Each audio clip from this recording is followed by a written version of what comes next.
காணாமல் போனவர்கள் பற்றிய அறிவிப்பை கேள்விப்பட்டிருப்பீர்கள். காணாமல் போன மலைகளை பற்றி கேள்விப்பட்டிருக்கீங்களா?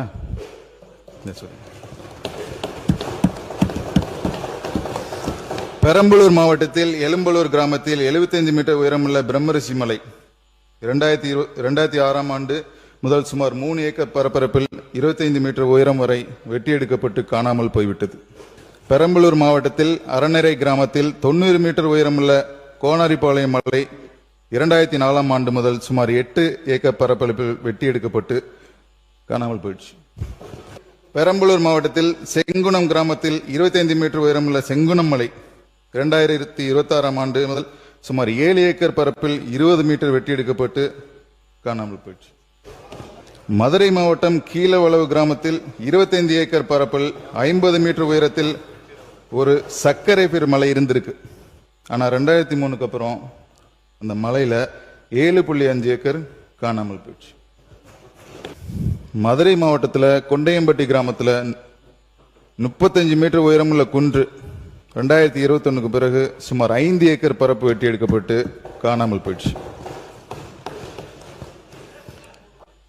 திருப்பத்தூர் மாவட்டத்தில் ஆம்பூர் பேட்டை கிராமத்தில் 10 மீட்டர் உயரமுள்ள குன்று 2024ஆம் ஆண்டு முதல் சுமார் 2 ஏக்கர் பரப்பு வெட்டி எடுக்கப்பட்டு காணாமல் போயிடுச்சு.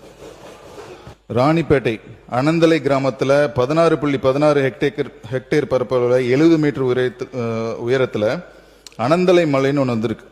ஆனால் 1998க்கு அப்புறம் இந்த மலையை காணாமல் போயிடுச்சு. கோயம்புத்தூர் மாவட்டத்தில் முத்தூர் கிராமத்தில் 4 ஏக்கர் பரப்பளவில் 6 மீட்டர் உயரத்தில் குன்று ஒன்று இருந்திருக்கு. ஆனால் 2022ஆம் ஆண்டுக்கு பிறகு அந்த குன்றே காணாமல் போயிடுச்சு. கோயம்புத்தூர் மாவட்டத்தில் முத்தூர் கிராமத்தில் 3 ஏக்கர் பரப்பரப்பில் 10 மீட்டர் உயரத்தில் குன்று ஒன்று இருந்திருக்கு. ஆனால் 2022ஆம் ஆண்டு முதல் இந்த குன்றே காணாமல் போயிடுச்சு. தென்காசி மாவட்டத்தில் அரியநாயகிபுரம் கிராமத்தில் 7.5 ஏக்கர் பரப்பளவில் 50 மீட்டர் உயரத்தில் கோணமலை இருந்திருக்கு. ஆனா 99க்கு அப்புறம் இந்த குன்றே காணாமல் போயிடுச்சு.